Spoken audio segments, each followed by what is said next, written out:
You can only have two things in life, reasons or results.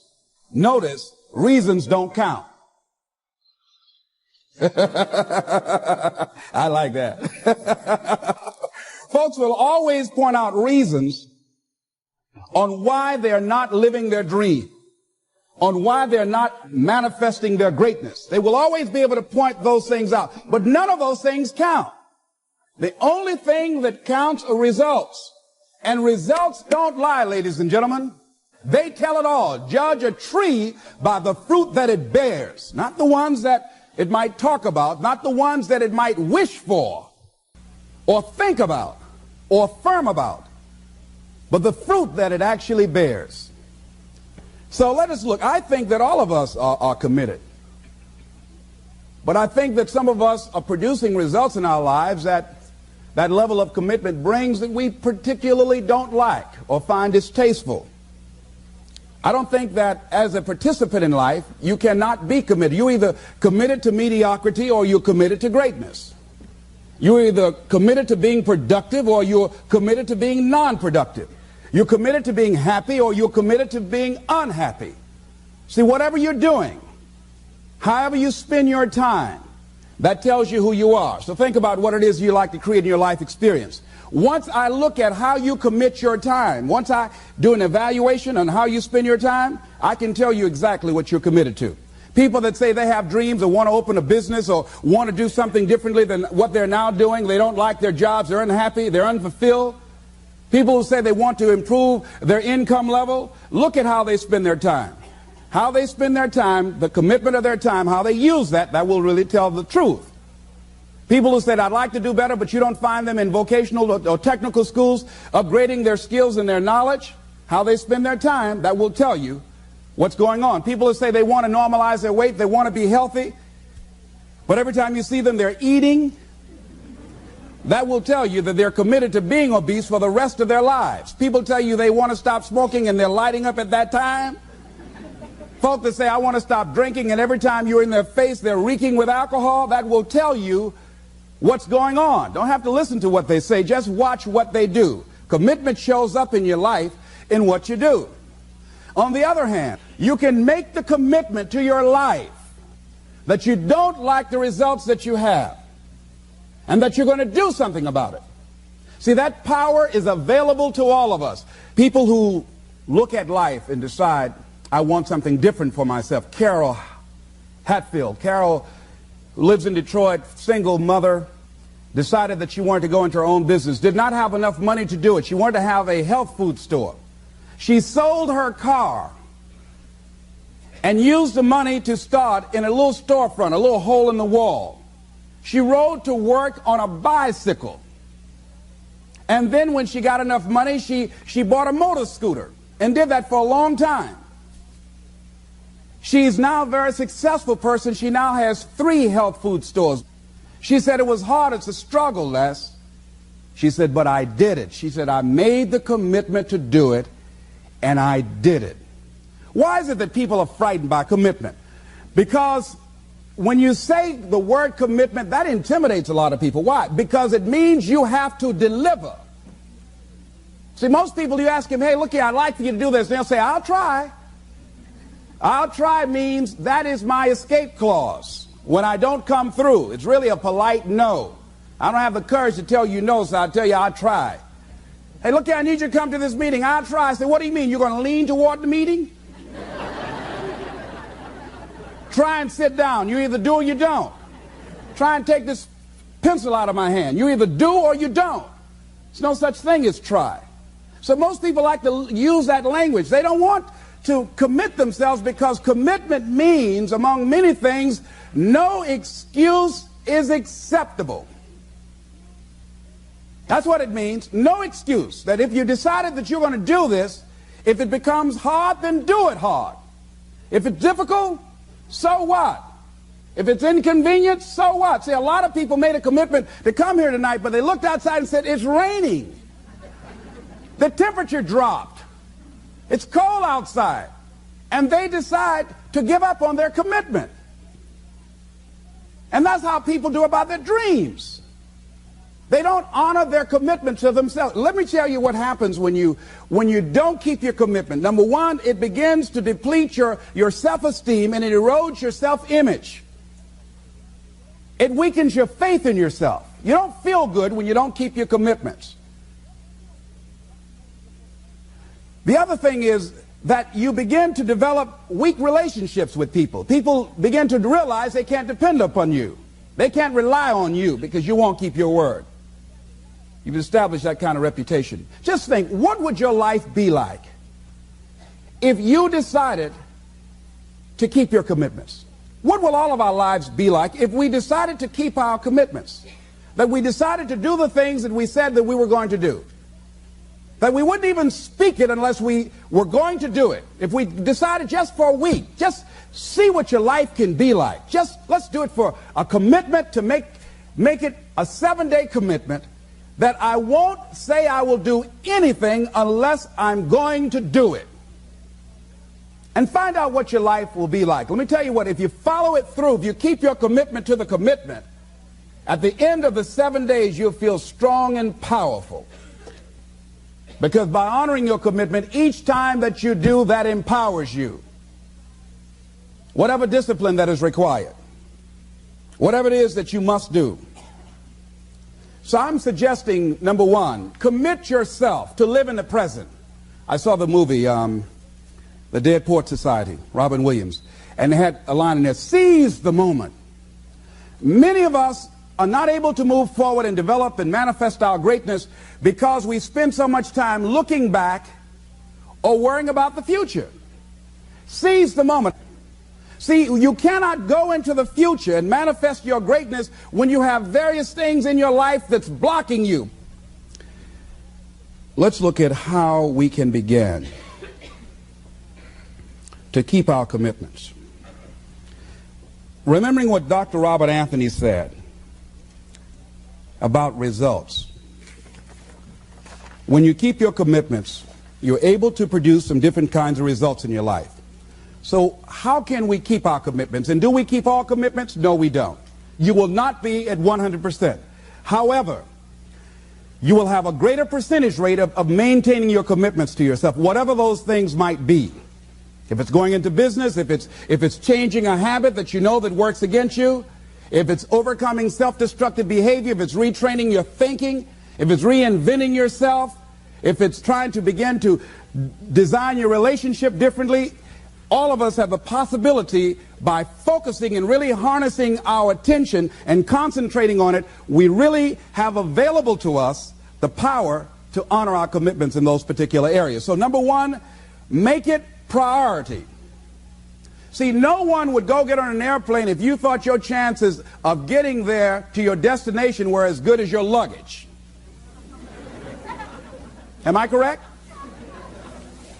See, and I say the reason that you will reach your destination more times than your luggage will is because the airline, and I'm glad that they do, has made it a priority to move the human beings from one point to the other safely.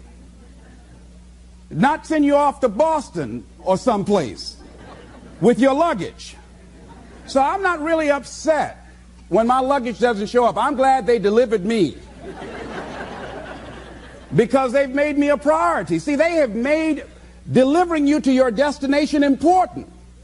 So if you want to honor your commitment, whatever you decide that you're going to do, make sure you make it important. Make sure it is priority. Keep it before you.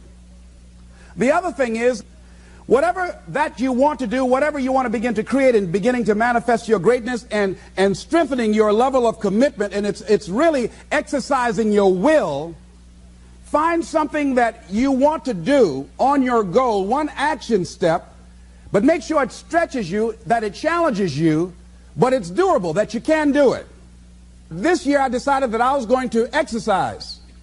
So I started out doing just 10 setups and 10 push-ups. I know I can do that and not get upset about it.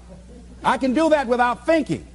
So I started out small. Now I'm up to 50, but if I try to do 50 starting out, I wouldn't still be doing it.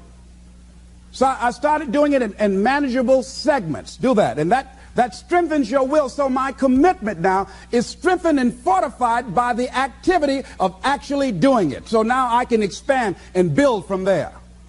When I decided to begin to manage my money differently, and I started saving 5% of my money, then I increased it to 10%, then to 15%. So now I have disciplined myself to live off 75% of my income. I took discipline to do that, but I started watching how I was spending my money. I started keeping a log and following myself. So you want to begin to find something that is manageable, that you know that you can do. The next thing, in beginning to keep your commitments to yourself, have some friends that will hold you accountable, that won't let you off the hook, that won't tolerate anything less than the best from you. People that will support you in this new way of being, in this new state of consciousness. The other thing is that important is have a contingency plan. See, many times when you make a commitment to do something, there are some other variables that will happen that you can't control or you perhaps did not think about. So you want to have some other plans going on. You want to become creative. See, most people don't keep their commitments because when something goes wrong, they just stop. They don't have a contingency plan. So they don't know what to do next. Start being creative. If you challenge yourself, many times we say, I don't know what to do. And I always ask myself, but if you did know what to do, Les, what will it be? That activates another part of my mind. I start thinking about the possibilities and just experimenting. But many of us just stop dead in our tracks. I don't know what to do. You do know what to do. You've got genius in you. Challenge yourself. Push yourself. Make yourself come up with something. Use your imagination. And what you will find is that you know more than you realize that you know. That you're more creative and more resourceful than you realize that you are.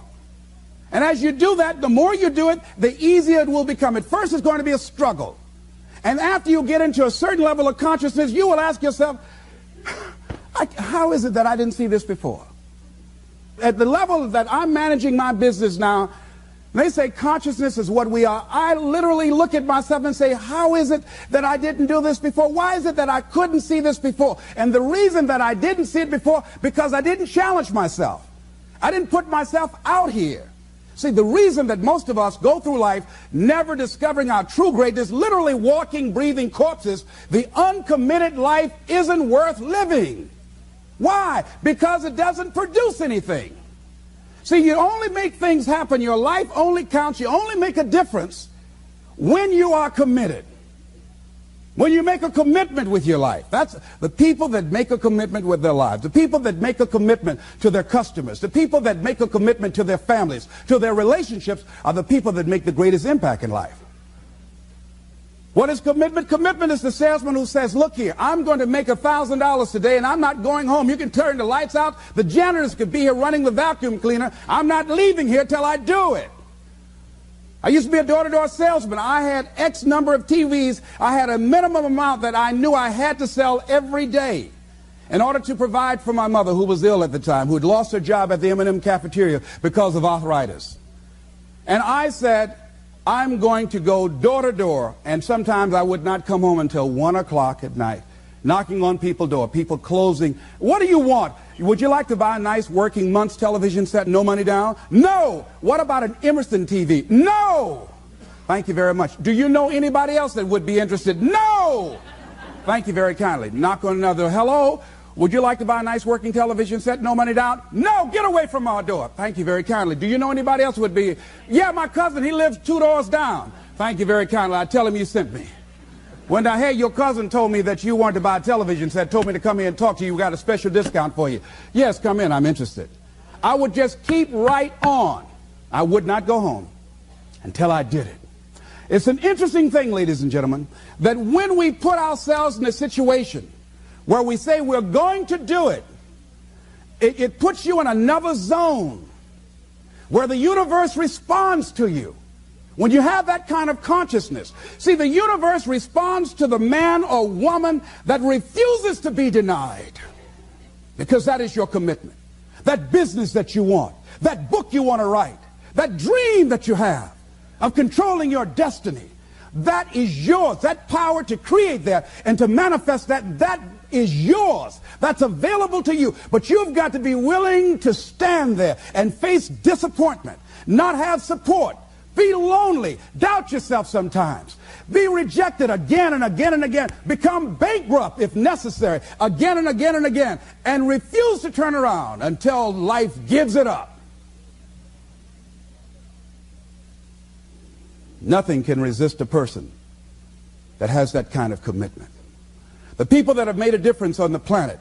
When a John F. Kennedy said, we will go to the moon in the next decade, he spoke it. That was a commitment, and people shared that vision.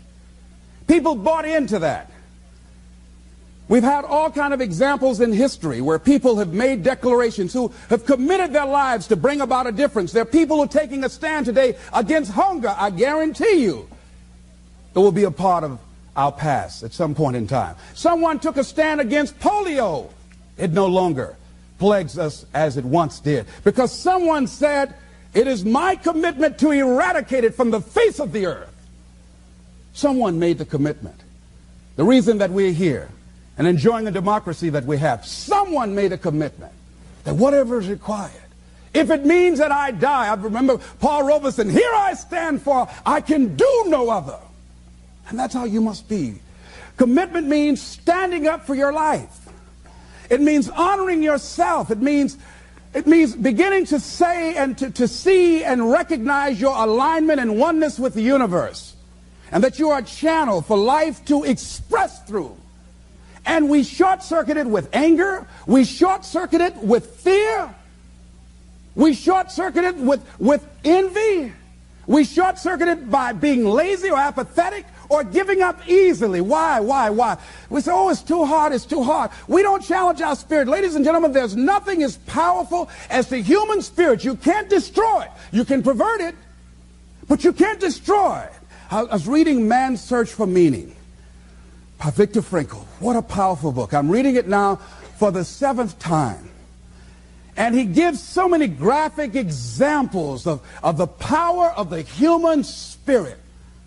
And so what are some of the things that can fortify us and give us the kind of inner strength that will allow us to forward ourselves into the future by manifesting our commitments? Number one, commitment means in some cases going back to school, getting some training, sitting up in classes with people younger than you, putting yourself in a position where you don't know and that is awkward and uncomfortable, but because of your commitment to develop yourself, or to go back to school to get a high school diploma or to get a college degree, that it doesn't matter, feeling dumb and saying, what am I doing here, sitting up in some boring class? Commitment could mean a lot of things. It could mean that you begin to go back. You got to back up sometimes. It means to back up and not give up, to regroup, back up and regroup and come back again. Because life has waylaid you, because you got knocked down. I know when I was working on my dream, there were times I lost my house at one point. I lost my car. I was broke. My credit was bad. I was sleeping at different friends' houses on their couch or on the floor. There were times, months, that I slept on the floor of my office and got up early and dressed before my staff got there to give them the impression that I got there early before they did. And we all pretend not to know what we knew, that the boss was staying in the office. So we never talked about it. But I refuse to give up on my dream. And what happens, they say, you know, in the prosperous years, you put it in your pocket. In the lean years, you put it in your heart. It makes me appreciate it even more.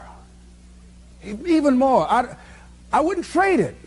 I wouldn't trade it for anything. The disappointment, the pain that I've gone through by keeping the commitment. Keeping the commitments that you have might mean taking a stand that's unpopular. Something was said one time. When you take a position, it says cowardice asks the question, is it safe? Politics asks the question, is it popular? But conscience or commitment asks the question, is it right? And see, most people rather operate from the first two. Is it safe for me to take this position? I remember when I was a state legislator, I saw guys and women who believed in legislation very strongly, but because the Speaker of the House said, we won't go with that, they backed down. And they felt bad about it. They wouldn't take the position because they didn't want the Speaker of the House to be angry at them. They wanted to be all right with all of the rest of our colleagues. See, it takes a great deal of strong courage and commitment on your part to step out a line. Henry David Thoreau says, if a man doesn't keep pace with his companions, perhaps he's listening to the beat of a different drummer. Let him dance to the music that he hears, however measured or far apart. When you are committed, you're dancing to the beat of a different drummer. Don't expect people to understand you. Don't expect it to make sense to anybody why you've got to do this, why you have got to go, why you leave. This is a good job. I'm going. They pay you well. I'm going. You just a few years for retirement. I'm going. Why? I don't understand. You don't have to. I'm going for me because I've made a different kind of commitment with my life. This is something I have got to do. Commitment. It means taking a stand. Taking a stand for you. It means delivering. It means coming through. What if you don't keep your commitment, Les? What if you give it everything you have and you come up short? Or if you don't give it everything you have? What if you get weak along the way and you throw in the towel on yourself? You surrender to your emotions. What then? A lot of people become discouraged. They become frustrated, and they say, oh, what the heck? And they go back to doing what they were doing before, saying it doesn't work. Here's what I suggest. Number one, that does happen, so take total responsibility for it. Just own it. Don't make any excuses on why you gave in or why you didn't come through. Just own it and face the flak, whatever it is. And stand up inside yourself. Next thing is, assess the situation. How did you get here? What happened that you broke down, that you had a breakdown and you surrendered? What happened? What was going on? See, when I used to go on a diet, and I no longer do that, I've made a commitment to a healthy lifestyle. I used to eat up until 12 midnight on Sunday. Anything that wasn't moving. And on Monday, I would get up and eat a fruit, light fruit breakfast. And for lunchtime, I would fix some broiled chicken and meticulously peel the skin off and eat the chicken and then eat the skin.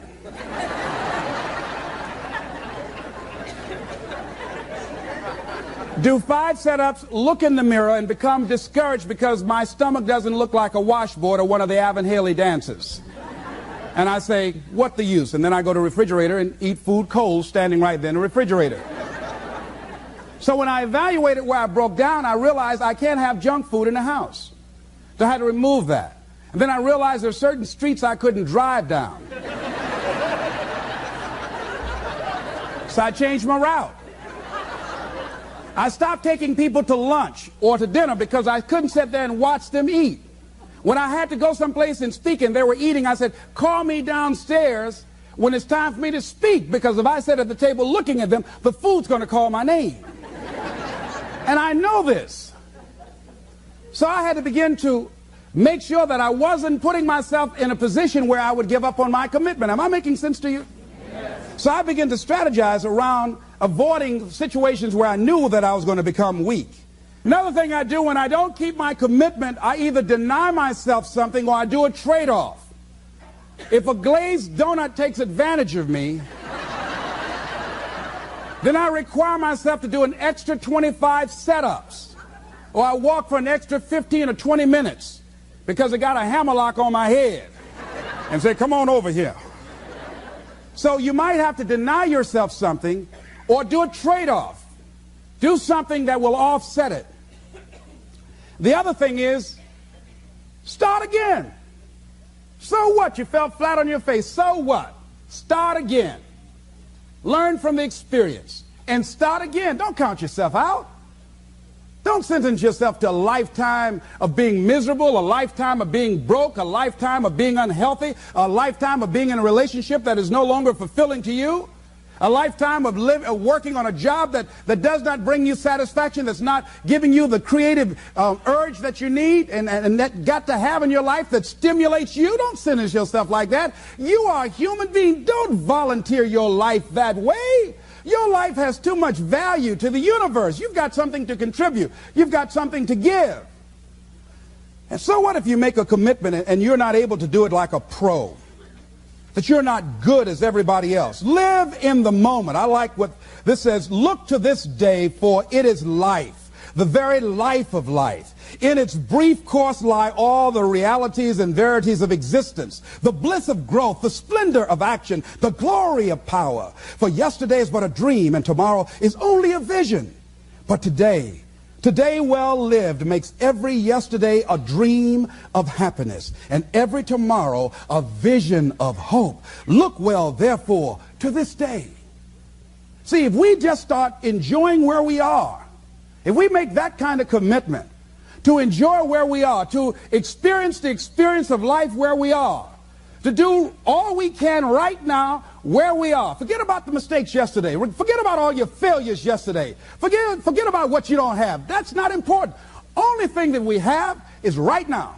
Right now, right now. And I say that life is calling on you to call forth on that. The optimists, which I think one of the most positive groups in the world, they have something called the Optimist Creed, and I like, it says promise yourself. I changed it to commit yourself, because I think that commitment has more power than promise. It says commit yourself to be so strong that nothing can disturb your peace of mind, to talk health, happiness, and prosperity to every person you meet, to make all your friends feel that there is something in them, to look at the sunny side of everything and make your optimism come true, to think only of the best, to work only for the best, and expect only the best, to be just as enthusiastic about the success of others as you are about your own, to forget the mistakes of the past and press on to the greater achievements of the future, to wear cheerful countenance at all times and give every living creature you meet a smile, to give so much time to the improvement of yourself that you have no time to criticize others, to be too large for worry, too noble for anger, too strong for fear, and too happy to permit the presence of trouble. Commit yourself to these things. Isn't that powerful? What a commitment to make with your life. Commit yourself to stretch, to get outside of your comfort zone and not be concerned about what people think about you, because they're thinking it anyhow.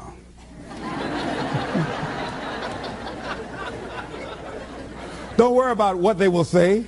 They're already saying it. So what do you care? Decide that your life has so much meaning to the planet. Decide that you have something to give. That's why you're here. See, you didn't just show up. You brought something here. You're on a journey. You have a destination, mission to achieve, to do, to implement, to perform, to experience. Decide to commit yourself to be an adventurer in life. Look out on life around you. Look within yourself and say, where is it in my life that I need to make a commitment right now? Where is it? That it might be for your health. It might be to be a happier person. It might be to make a difference in your community. It might be that. Where is it? I say that commitment shows up.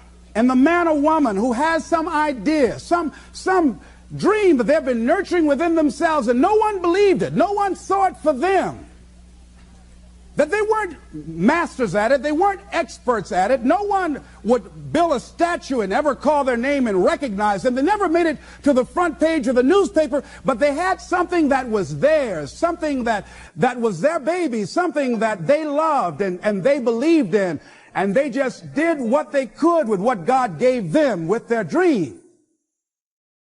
Commitment shows up, and people that are willing to give themselves a chance who look at their lives, look within themselves and say, I know that this just cannot be it for my life. I know that there's something I'm supposed to do. I don't know right now.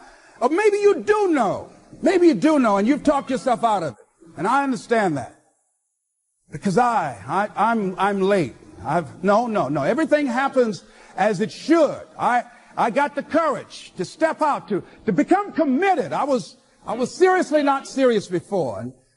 And I decided, it took me some time to build up the courage to become committed because it frightened me. So I understand wrestling with it. I wish I can tell you I've been doing this for 20 years. I haven't.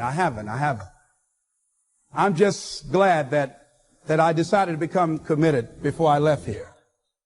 And wherever you are, decide that you're going to commit your life now. And let it show up in your contribution. Let it show up in what you have to share. And whatever commitment that you make, honor your commitment as yourself. Honor your word as yourself. Whatever you put out there, do it with what you've got. I want to thank you very much for your consciousness. This is Mrs. Mamie Brown's baby boy, Leslie Calvin Brown, saying it's been a plumb pleasing pleasure as well as a privilege. Thank you all here.